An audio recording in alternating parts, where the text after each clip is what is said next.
There's a certain kind of text that makes her pause, reread it, smile, and start thinking about you, even when you're not around.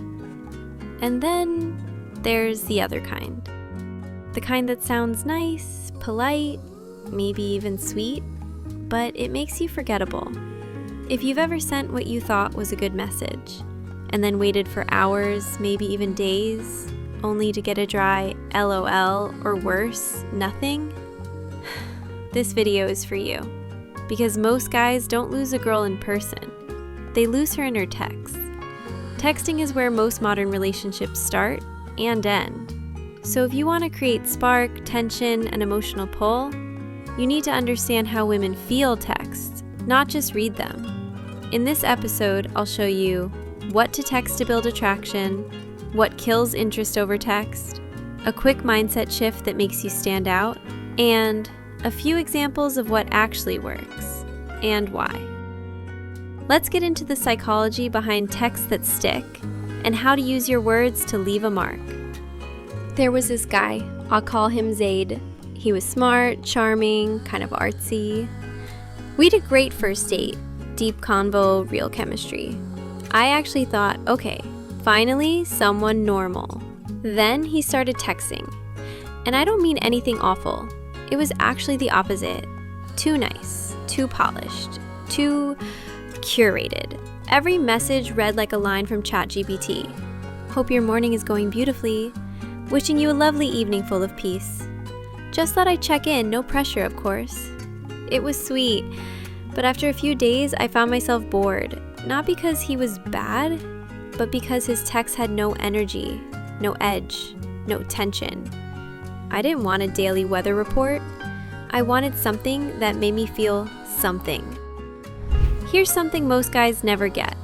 Attraction happens in the space between your texts, not just inside them. It's the vibe your messages create, the emotional experience she gets when her phone lights up with your name, and the energy you project through text comes down to two things. Trying to manage her reaction, or are you expressing your truth and letting her feel it? When you're constantly polite, overly careful, or always available, she doesn't feel anything real, and attraction fades. Let's compare two follow-up texts after a good date. Hey, had a great time. Would love to do it again sometime. Let me know what works for you. You were way more fun than I expected. Let's do round 2. Next Thursday, I'm free. Which one makes her feel something? Text A is nice, but passive. It puts the decision entirely on her. Text B is playful, confident, and forward without being overbearing. It gives her space to say no, but also creates momentum. Texting is not about control. It's about direction plus tone. The brain is weird. We feel most excited when we experience something that's familiar, but unpredictable. It's called the uncertainty principle of attraction. In one study, women were shown Facebook profiles of men who either definitely liked them, didn't like them, or may not have liked them. Guess which group they found most attractive? The uncertain group, because uncertainty, not games but genuine mystery, lights up the brain's reward system. It makes us lean in. So what does that mean in texting? It means you don't have to reply instantly. You don't need to explain yourself every time. You can occasionally break the rhythm and let her wonder. Mystery doesn't mean disappearing. It means not showing your full hand too soon. Okay, let's get practical. Here are 3 types of text that actually get her thinking. Callback and curiosity. Still thinking about that ridiculous thing you said about pineapple on pizza? Might need a debate round 2. It builds connection and creates a reason to meet again. Open loop. You just reminded me of something wild that happened to me in high school.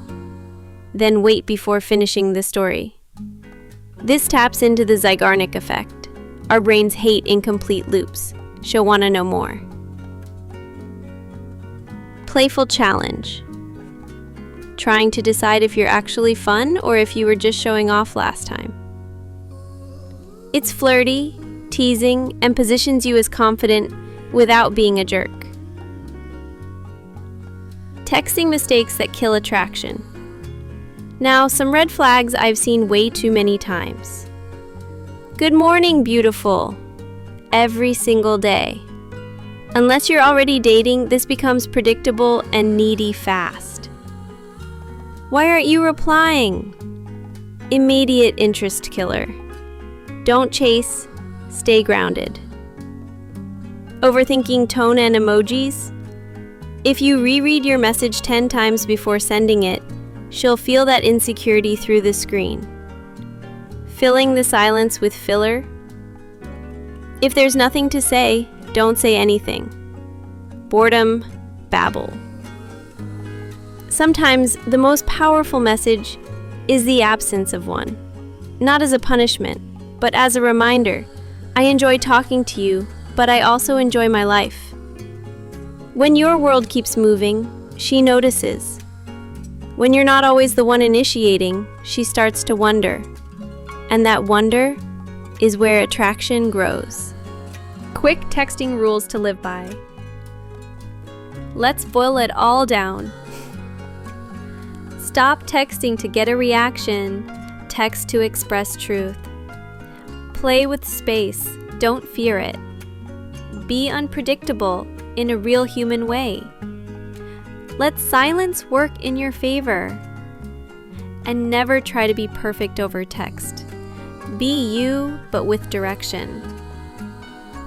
What's the one text you wish you could take back or wish you'd sent differently? Drop it below. I promise you're not the only one who's had texting regret. Let's laugh, learn, and move forward smarter.